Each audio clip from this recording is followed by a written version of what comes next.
was offered that, oy, if you can get this one, you can submit the pictures, and you get paid. Ipinasuri namin sa isang psychiatrist ang kalagayan ni Paul.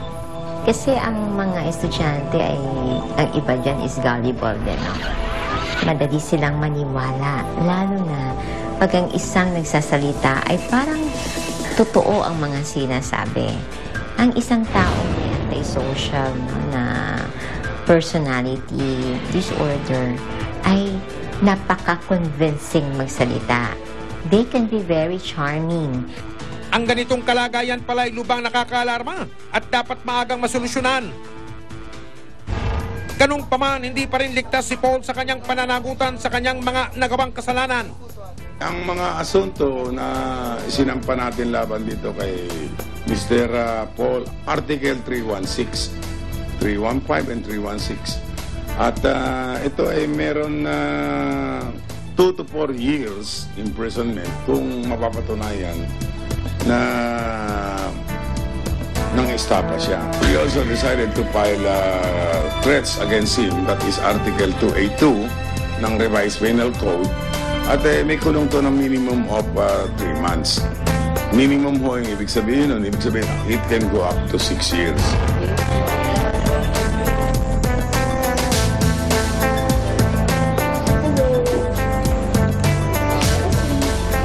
Sinamahan namin ang biktima sa mismong Meg Magazine.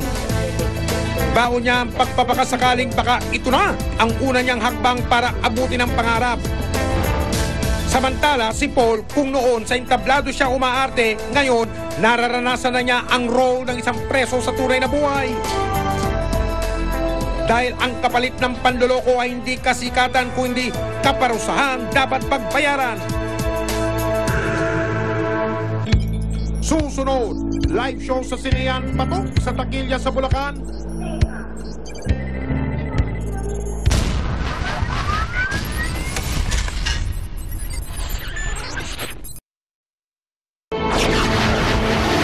Hindi lang pala si Pinking naloko ng talent manager kuno, may dalawa pang nauna. Ano ba ang meron si Ginoong Mascarino at nakapangbibiktima siya ng basta-basta? Si Paul Anthony Mascarino hindi lang daw malang profesor at teacher sa paaralan ng mga estudyanteng itatago natin sa mga pangalang Pinky, Reese at Sandy, kundi astang talent handler rin daw at mistulang lover boy pa. Kung si Sandy siningil ng 12,000 piso para ayusin di umano ang mga grado sa paaralan. Abay si Pinky pinagbubad niya sa harap ng webcam para sa modeling career daw ng dalaga. Samantalang si Reese ginawa raw secret love team kapalit ng pangakong pagiging sikat. Matapos makumpirma ng investigador na peking talent handler nga si Paul, inilapit namin ang reklamo sa Manila Police District General Assignment Section. Ang plano, isang entrapment operation laban sa isinumbong na impostor. We decided na magkaroon ng entrapment operation, bibigay yung pera na hinihingi niya, and once na-consummate ang pagbigay ng pera, huli na siya. 5 oras pa ang aming hinintay bago tuluyang nagsabi si Paul kung saan mangyayari ang contract signing. Nang ibigay niya ang hudyat kung saan tumulak na ang aming grupo. Pero sa pagkakataong ito, hindi na siya behind the scenes dahil siya na mismo ang title role sa true to life na eksena. Isang kainan sa gilid ng paaralan ng napiling tagpuan. Pinirmahan ni Paul ang kontrata. Matapos ito ay si Pinky naman ang kanyang pinapirma. Magko-contract signing na po. Niyaya niya po ako mag-hotel po. Pero hindi nga po natuloy kasi doon na po pumasok yung mga polis po para po hulihin siya. Dahil huli sa akto ang pagpapanggap ni Paul, isang take lang, agad na siyang dinakma ng mga pulis. Aray! Aray ko! Aray! Teka lang po, teka lang. Teka lang. Oo, naka. Basta ba yan? Wala pa.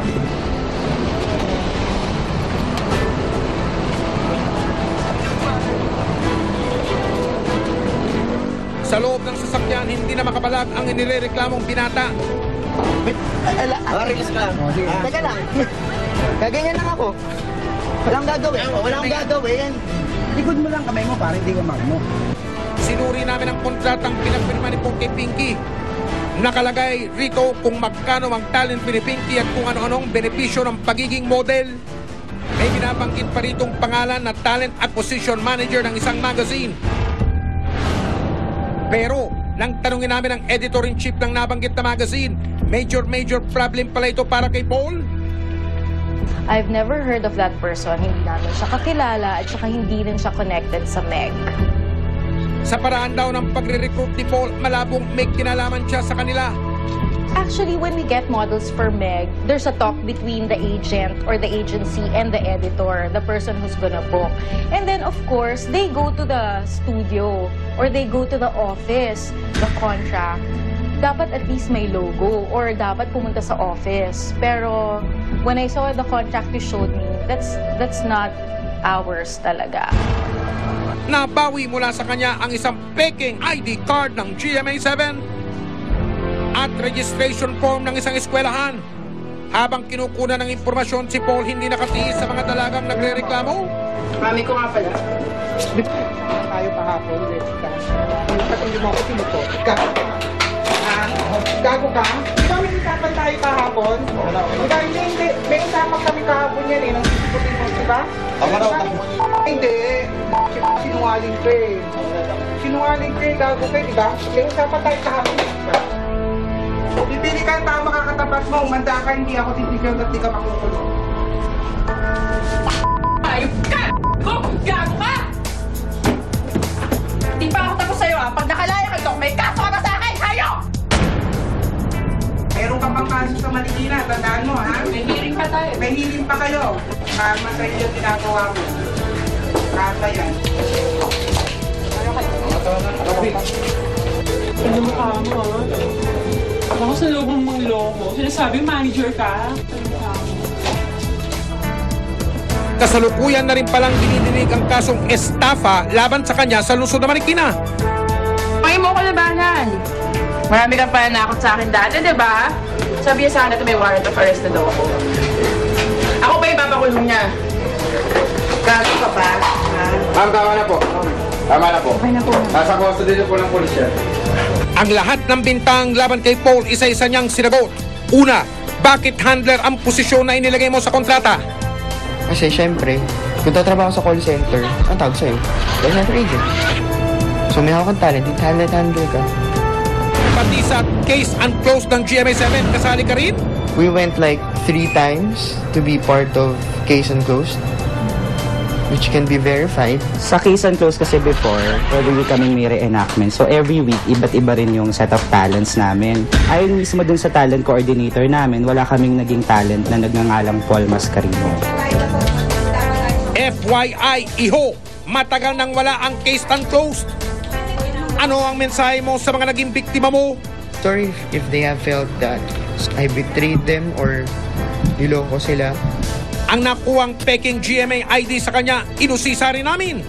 On my wallet, I only have 3 identification cards. 1 TIN, 1 postal, 1 police clearance. That's it. Ano ito? Guni-guni? Kilala rin po pa kayo ng editor-in-chief ng isang magazine na binabanggit ninyo? She was the one introduced to me by that photographer. This photographer I knew from was offered that, oy, if you can get this one, you can submit the pictures and you get paid.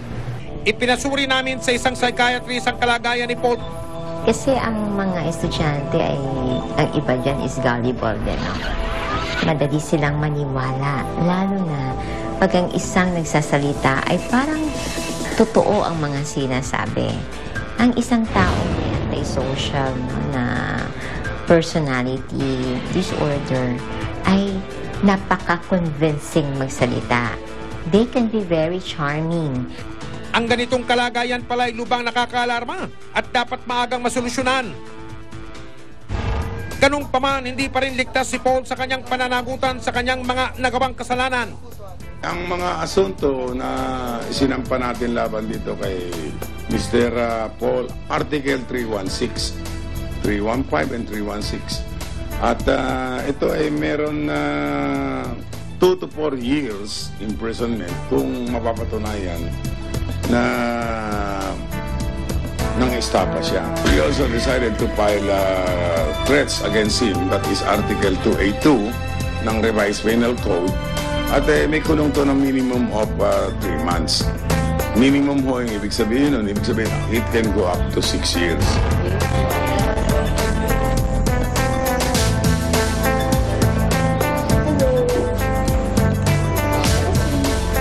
Sinamahan namin ang biktima sa mismong Meg Magazine.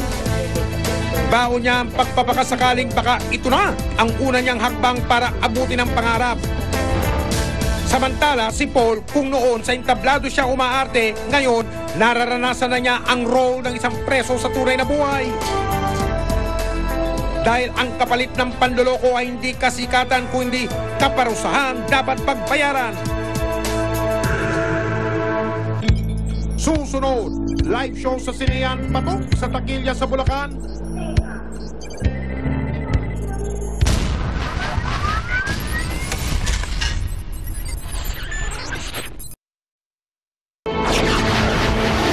Hindi lang pala si Pinking naloko ng talent manager kuno.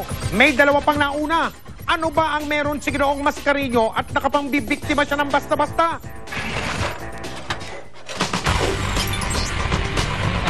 Si Paul Anthony Mascarillo hindi lang daw malang profesor at teacher sa paaralan ng mga estudyanteng itatago natin sa mga pangalang Pinky, Reese at Sandy, kundi astang talent handler rin daw at mistulang lover boy pa.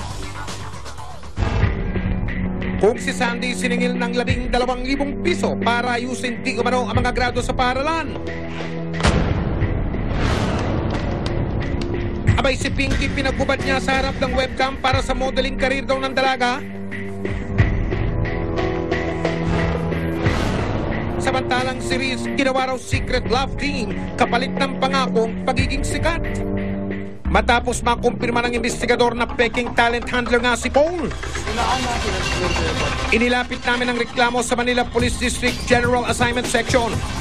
Ang plano, isang entrapment operation laban sa isinumbong na impostor.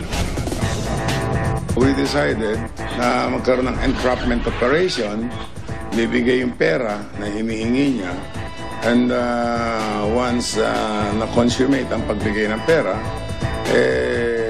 huli na siya. 5 oras pa ang aming hinintay bago tuluyang nagsabi si Paul kung saan mangyayari ang contract signing. Nang ibigay niya ang hudyat kung saan tumulak na ang aming grupo. Pero sa pagkakataong ito, hindi na siya behind the scenes dahil siya na mismo ang title role sa true to life na eksena. Isang kainan sa gilid ng paaralan ng napiling tagpuan.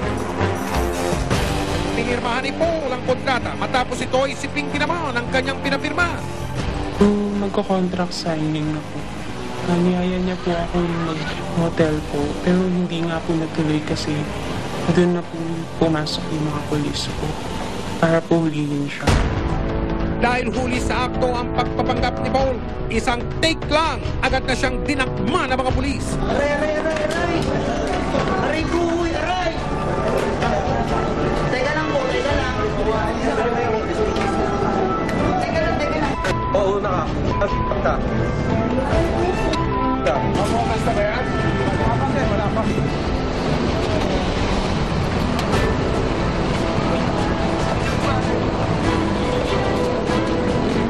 Sa loob ng sasakyan, hindi na makapalag ang inirereklamong binata.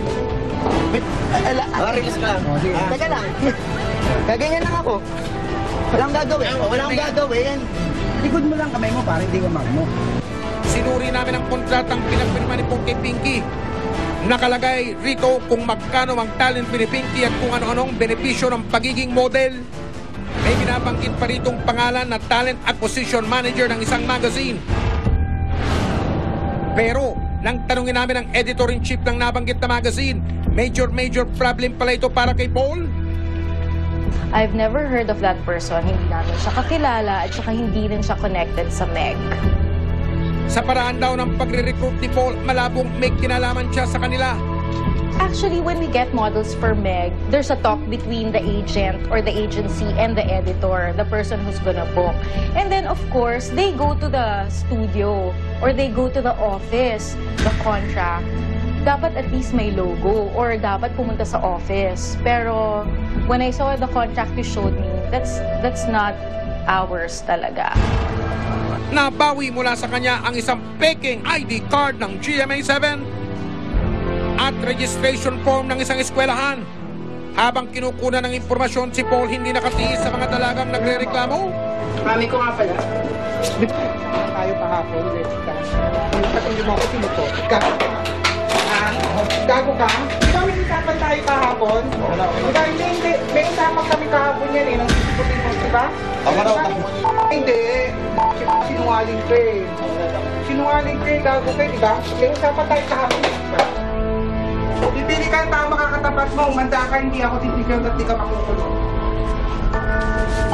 Ayop ka! Gago ka! Di pa ako tapos sa'yo ah. Pag nakalaya ka ito, may kaso ka na sa akin! Hayop! Meron ka pang kaso sa Marikina, tandaan mo ha? May hearing pa tayo. May hearing pa kayo. Karma sa iyo ginagawa mo. Kasa yan. Ano mo ka mo ha? Ako sa loob mong loko. Sinasabi manager ka. Kasalukuyan na rin palang dinidinig ang kasong estafa laban sa kanya sa lungsod ng Marikina. Pangin mo ko labanan. Marami kang pananakot sa akin dati, di ba? Sabi niya sa akin na may warrant of arrest na daw ako. Ako pa ipapakulong niya.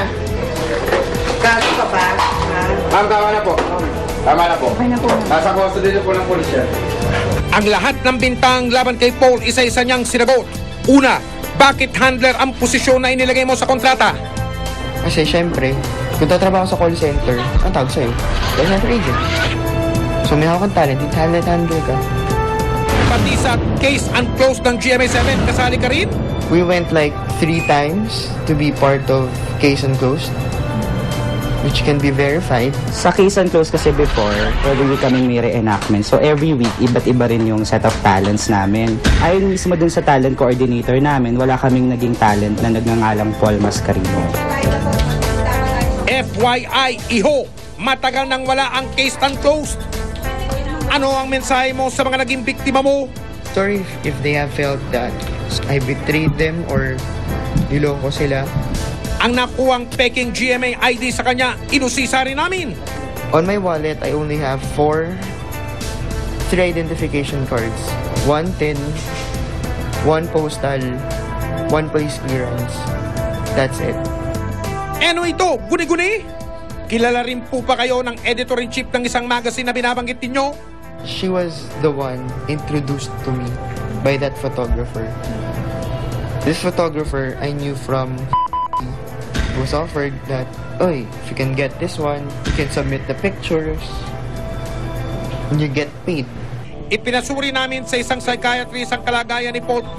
Kasi ang mga estudyante ay, ang iba dyan is gullible din, no? Madali silang maniwala, lalo na pag ang isang nagsasalita ay parang totoo ang mga sinasabi. Ang isang tao may antisocial, no, na personality disorder ay napaka-convincing magsalita. They can be very charming. Ang ganitong kalagayan pala ay lubang nakakaalarma at dapat maagang masolusyonan. Ganun pa man, hindi pa rin ligtas si Paul sa kanyang pananagutan sa kanyang mga nagawang kasalanan. Ang mga asunto na isinampa natin laban dito kay Mr. Paul, Article 316, 315 and 316. At ito ay meron 2 to 4 years imprisonment kung mapapatunayan na nang estafa siya. We also decided to file threats against him, that is Article 282 ng Revised Penal Code. At may kulong to ng minimum of 3 months. Minimum ho yung ibig sabihin nun. Ibig sabihin, it can go up to 6 years.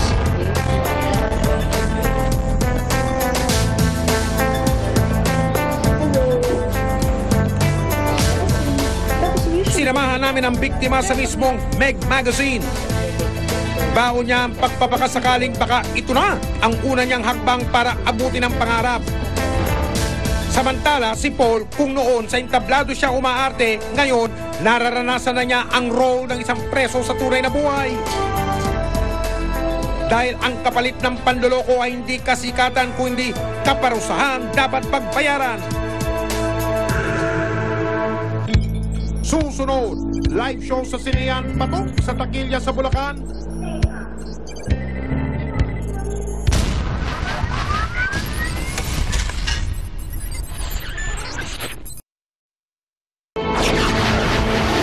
Hindi lang pala si Pinking naloko ng talent manager kuno, may dalawa pang nauna.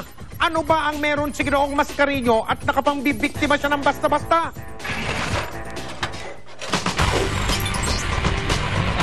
Si Paul Anthony Mascarillo hindi lang daw malang profesor at teacher sa paaralan ng mga estudyanteng itatago natin sa mga pangalang Pinky, Reese at Sandy, kundi astang talent handler rin daw at mistulang lover boy pa. Kung si Sandy siningil ng 12,000 piso para ayusin di umano ang mga grado sa paaralan. Abay si Pinky pinagubad niya sa harap ng webcam para sa modeling career daw ng dalaga.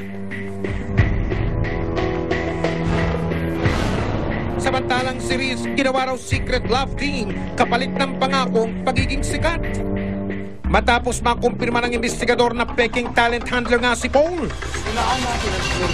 inilapit namin ang reklamo sa Manila Police District General Assignment Section. Ang plano, isang entrapment operation laban sa isinumbong na impostor. We decided na magkaroon ng entrapment operation, bibigay yung pera na hinihingi niya, and once na-consummate ang pagbigay ng pera, huli na siya. 5 oras pa ang aming hinintay bago tuluyang nagsabi si Paul kung saan mangyayari ang contract signing.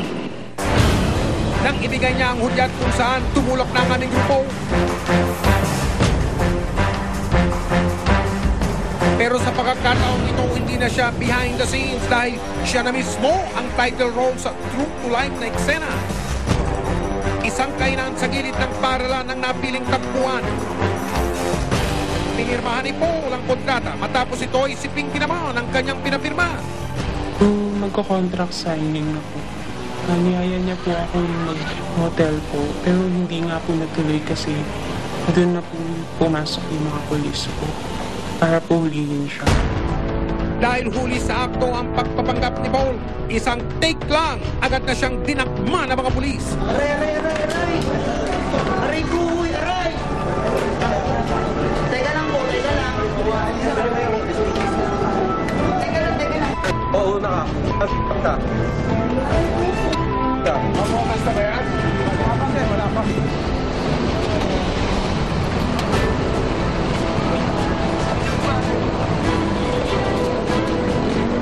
Sa loob ng sasakyan, hindi na makapalag ang inirereklamong binata. Relax ka lang. Teka lang. Gaganyan lang ako. Walang gagawin. Likod mo lang kamay mo para hindi ka magmo. Sinuri namin ang kontratang pinagpirma ni Pong kay Pinky. Nakalagay rito kung magkano ang talent ni Pinky at kung ano-anong benepisyo ng pagiging model. May binabanggit pa ritong pangalan na talent acquisition manager ng isang magazine. Pero, nang tanungin namin ang editor-in-chief ng nabanggit na magazine, major problem pala ito para kay Paul. I've never heard of that person. Hindi namin siya kakilala at saka hindi rin siya connected sa Meg. Sa paraan daw ng pagre-recruit ni Paul, malabong may kinalaman siya sa kanila. Actually, when we get models for Meg, there's a talk between the agent or the agency and the editor, the person who's gonna book. And then, of course, they go to the studio or they go to the office, the contract. Dapat at least may logo or dapat pumunta sa office. Pero when I saw the contract you showed me, that's not ours talaga. Nabawi mula sa kanya ang isang peking ID card ng GMA7 at registration form ng isang eskwelahan. Habang kinukunan ng impormasyon, si Paul hindi nakatiis sa mga dalagang nagre-reklamo. Mami ko nga pala. tayo kahapon, Jessica. Pag hindi mo ako sinutot. Gago ka? Di ba may usapan tayo kahapon? Di ba? Hindi. May usapan kami kahapon yan eh, ng sisiputin mo, di ba? Hindi. Sinungaling ka eh. Sinungaling ka eh, gago ka eh, di ba? May usapan tayo kahapon, di ba? Pipili ka ang tao makakatapat mo, umanda ka, hindi ako titigil at di ka makukulong. Ayop ka! Gago ka! Di pa ako tapos sa'yo ah. Pag nakalaya ka doon, may kaso ka na sa akin! Hayop! Meron ka pang kaso sa Marikina, tandaan mo ha? May hearing pa tayo. May hearing pa kayo. Karma sa iyo ginagawa mo. Karma yan. Ano mukha mo ah? Ako sa loob mong loko. Sinasabi manager ka? Kasalukuyan na rin palang dinidinig ang kasong estafa laban sa kanya sa lungsod ng Marikina. Pangin mo ko labanan. Marami kang pananakot sa akin dati, di ba? Sabi niya sa akin na may warrant of arrest na daw ako. Ako pa ipapakulong niya. Gago ka ba? Ma'am, tama na po. Tama na po. Okay na po. Nasa custody po ng pulisya. Ang lahat ng bintang laban kay Paul, isa-isa niyang sinagot. Una, bakit handler ang posisyon na inilagay mo sa kontrata? Kasi syempre, kung tatrabaho sa call center, ang tawag sa'yo, call center agent. So may hawak kang talent, handler ka. Pati sa case unclosed ng GMA7, kasali ka rin? We went like 3 times to be part of case unclosed, which can be verified. Sa case and close kasi before, every week kaming may reenactment. So every week, iba't iba rin yung set of talents namin. Ayon mismo dun sa talent coordinator namin, wala kaming naging talent na nagngangalang Paul Mascarino. FYI, iho, matagal nang wala ang case unclosed. Ano ang mensahe mo sa mga naging biktima mo? Sorry if they have felt that I betrayed them or niloko sila.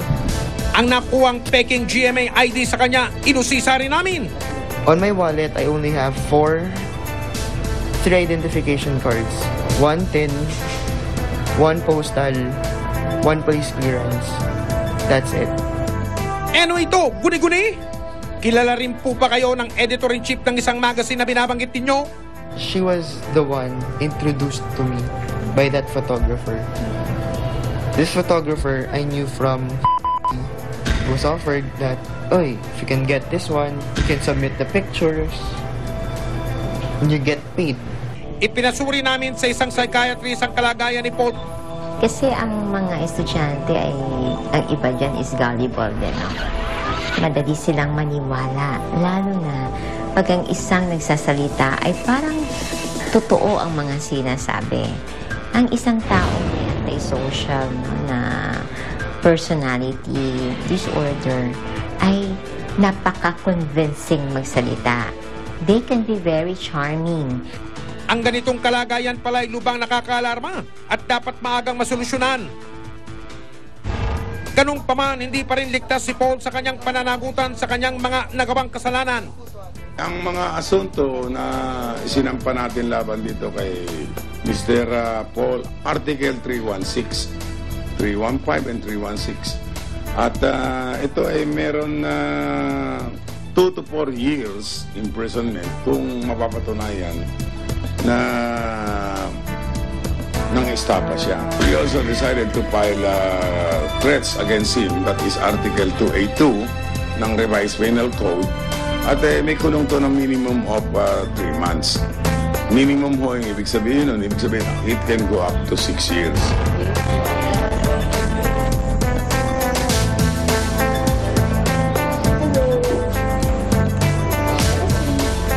Sinamahan namin ang biktima sa mismong Meg Magazine. Baon niya ang pagpapakasakaling baka ito na ang una niyang hakbang para abutin ang pangarap. Samantala, si Paul, kung noon sa entablado siya umaarte, ngayon nararanasan na niya ang role ng isang preso sa tunay na buhay. Dahil ang kapalit ng panloloko ay hindi kasikatan kundi kaparusahan dapat pagbayaran. Susunod, live show sa Sinean Patok sa Takilya sa Bulacan.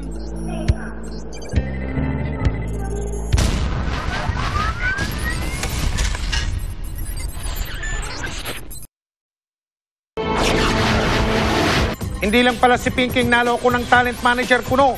May dalawa pang nauna.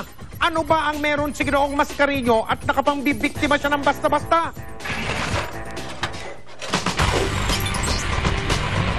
Si Paul Anthony Mascarillo hindi lang daw malang profesor at teacher sa paaralan ng mga estudyanteng itatago natin sa mga pangalang Pinky, Reese at Sandy, kundi astang talent handler rin daw at mistulang lover boy pa. Kung si Sandy siningil ng 12,000 piso para ayusin di umano ang mga grado sa paaralan. Abay si Pinky pinagubad niya sa harap ng webcam para sa modeling career daw ng dalaga. Samantalang si Reese ginawa raw secret love team kapalit ng pangakong pagiging sikat. Matapos makumpirma ng investigador na peking talent handler nga si Paul, inilapit namin ang reklamo sa Manila Police District General Assignment Section. Ang plano, isang entrapment operation laban sa isinumbong na impostor.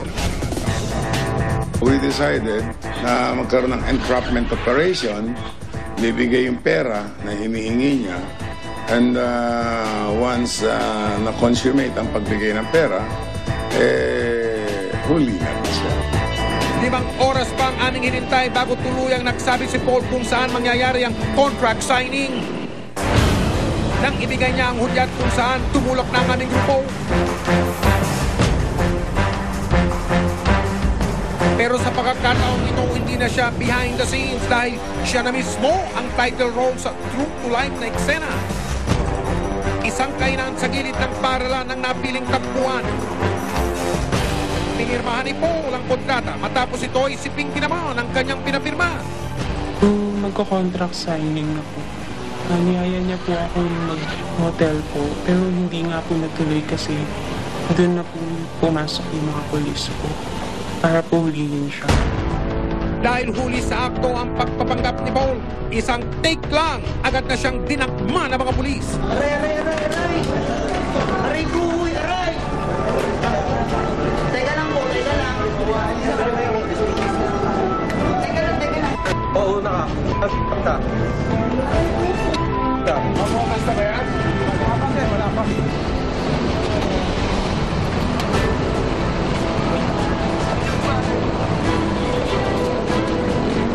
Sa loob ng sasakyan, hindi na makapalag ang inirereklamong binata. Relax lang. Teka lang. Gaganyan lang ako. Walang gagawin. Likod mo lang kamay mo para hindi ka magmo. Sinuri namin ang kontratang pinagpirma ni Pong kay Pinky. Nakalagay rito kung magkano ang talent ni Pinky at kung ano-anong benepisyo ng pagiging model. May binabanggit pa ritong pangalan na talent acquisition manager ng isang magazine. Pero, nang tanungin namin ang editor-in-chief ng nabanggit na magazine, major problem pala ito para kay Paul. I've never heard of that person. Hindi namin siya kakilala at saka hindi rin siya connected sa Meg. Sa paraan daw ng pagre-recruit ni Paul, malabong may kinalaman siya sa kanila. Actually, when we get models for Meg, there's a talk between the agent or the agency and the editor, the person who's gonna book. And then, of course, they go to the studio or they go to the office, the contract. Dapat at least may logo or dapat pumunta sa office. Pero when I saw the contract you showed me, that's not ours talaga. Nabawi mula sa kanya ang isang peking ID card ng GMA7 at registration form ng isang eskwelahan. Habang kinukunan ng impormasyon, si Paul hindi nakatiis sa mga dalagang nagre-reklamo. Mami ko nga pala.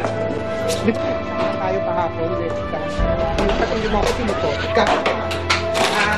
Gago ka? Di ba may usapan tayo kahapon? Hindi. May usapan kami kahapon yan eh. Nang sisiputin mo, di ba? Hindi. Sinungaling ka eh. Sinungaling ka eh. Gago ka eh, di ba? May usapan tayo kahapon. Pipili ka para makakatapat mo. Umanda ka, hindi ako titigil at di ka makukulong. Ayop ka! Gago ka!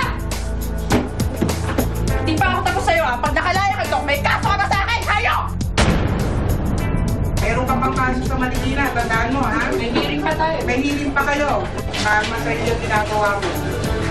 Karma yan. Ano mukha mo, ha? Ako sa loob ng mga loko. Sinasabi, manager ka. Kasalukuyan na rin palang dinidinig ang kasong estafa laban sa kanya sa lungsod ng Marikina. Pangin mo ko labanan. Marami kang pananakot sa akin dati, di ba? Sabi niya sa akin na may warrant of arrest na daw ako. Ako pa ipapakulong niya. Kaso ka ba? Ma'am, tama na po. Tama na po. Okay na po. Nasa custody na po ng pulisya. Ang lahat ng bintang laban kay Paul, isa-isa niyang sinagot. Una, bakit handler ang posisyon na inilagay mo sa kontrata? Kasi syempre, kung tatrabaho sa call center, ang tawag sa'yo, call center agent. So may hawak kang talent, handle ka. Pati sa case unclosed ng GMA7, kasali ka rin? We went like 3 times to be part of case unclosed, which can be verified. Sa case and close kasi before, pwede kaming may reenactment. So every week, iba't iba rin yung set of talents namin. Ayon mismo dun sa talent coordinator namin, wala kaming naging talent na nagngangalang Paul Mascarino. FYI, iho, matagal nang wala ang case unclosed. Ano ang mensahe mo sa mga naging biktima mo? Sorry if they have felt that I betrayed them or niloko sila. Ang nakuwang peking GMA ID sa kanya, inusisa rin namin. On my wallet, I only have 3 identification cards. 1 TIN, 1 postal, 1 police clearance. That's it. Ano ito? Guni-guni? Kilala rin po pa kayo ng editor-in-chief ng isang magazine na binabanggit ninyo? She was the one introduced to me by that photographer. This photographer I knew from was offered that, oy, if you can get this one, you can submit the pictures and you get paid. Ipinasuri namin sa isang psychiatrist ang kalagayan ni Paul. Kasi ang mga estudyante ay, ang iba dyan is gullible din, no? Madali silang maniwala, lalo na pag ang isang nagsasalita ay parang totoo ang mga sinasabi. Ang isang tao may antisocial, no, na personality disorder ay napaka-convincing magsalita. They can be very charming. Ang ganitong kalagayan pala ay lubang nakakaalarma at dapat maagang masolusyonan. Ganun pa man, hindi pa rin ligtas si Paul sa kanyang pananagutan sa kanyang mga nagawang kasalanan. Ang mga asunto na isinampa natin laban dito kay Mr. Paul, Article 316, 315 and 316. At ito ay meron 2 to 4 years imprisonment kung mapapatunayan na nang estafa siya. We also decided to file threats against him, that is Article 282 ng Revised Penal Code. At may kulong to ng minimum of 3 months. Minimum ho yung ibig sabihin nun. Ibig sabihin, it can go up to 6 years.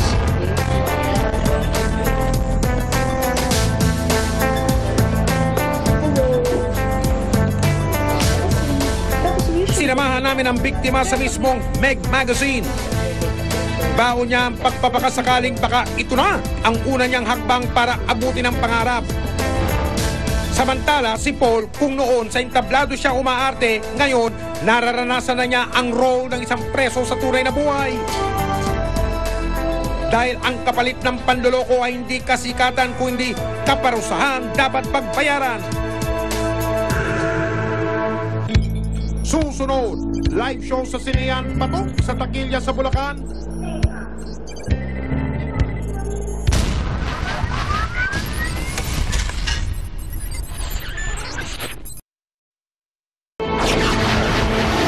Hindi lang pala si Pinking naloko ng talent manager kuno. May 2 pang nauna. Ano ba ang meron si Ginoong Mascarino at nakapangbibiktima siya ng basta-basta?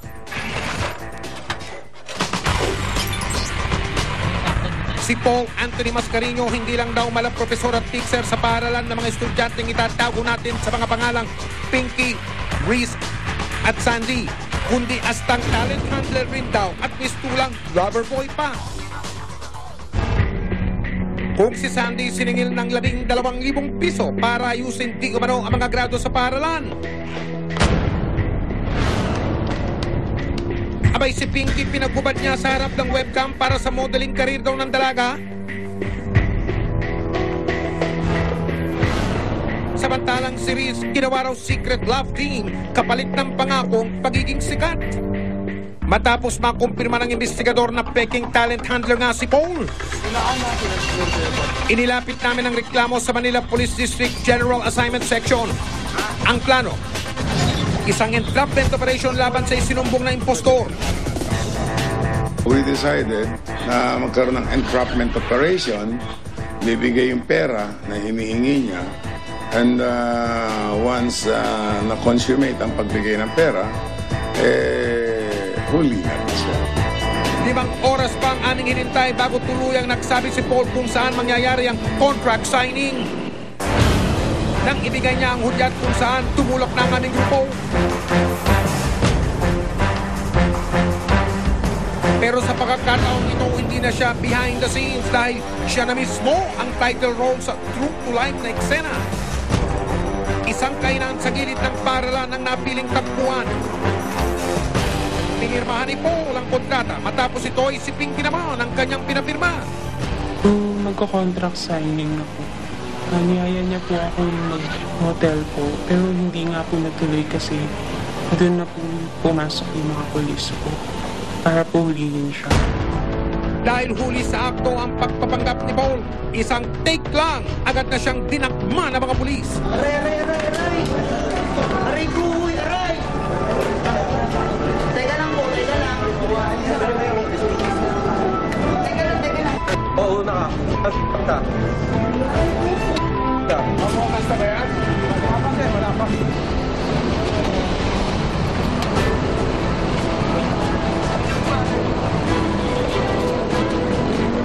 Sa loob ng sasakyan, hindi na makapalag ang inirereklamong binata. Teka lang. Gaganyan lang ako. Walang gagawin. Likod mo lang kamay mo para hindi ka magmo. Sinuri namin ang kontratang pinapirma ni Pong kay Pinky. Nakalagay rito kung magkano ang talent ni Pinky at kung ano-anong benepisyo ng pagiging model. May binabanggit pa ritong pangalan na talent acquisition manager ng isang magazine. Pero, nang tanungin namin ang editor-in-chief ng nabanggit na magazine, major problem pala ito para kay Paul. I've never heard of that person. Hindi namin siya kakilala at saka hindi rin siya connected sa Meg. Sa paraan daw ng pagre-recruit ni Paul, malabong may kinalaman siya sa kanila. Actually, when we get models for Meg, there's a talk between the agent or the agency and the editor, the person who's gonna book. And then, of course, they go to the studio or they go to the office, the contract. Dapat at least may logo or dapat pumunta sa office. Pero when I saw the contract you showed me, that's not ours talaga. Nabawi mula sa kanya ang isang peking ID card ng GMA7 at registration form ng isang eskwelahan. Habang kinukunan ng impormasyon, si Paul hindi nakatiis sa mga dalagang nagre-reklamo. Mami ko nga pala. Tayo kahapon, Jessica. Patuloy mo ako sinuto. Gago ka? Di ba may usapan tayo kahapon? Hindi. May usapan kami kahapon yan ng CCTV, di ba? Hindi. Sinungaling ka eh. Gago ka, di ba? May usapan tayo kahapon, di ba?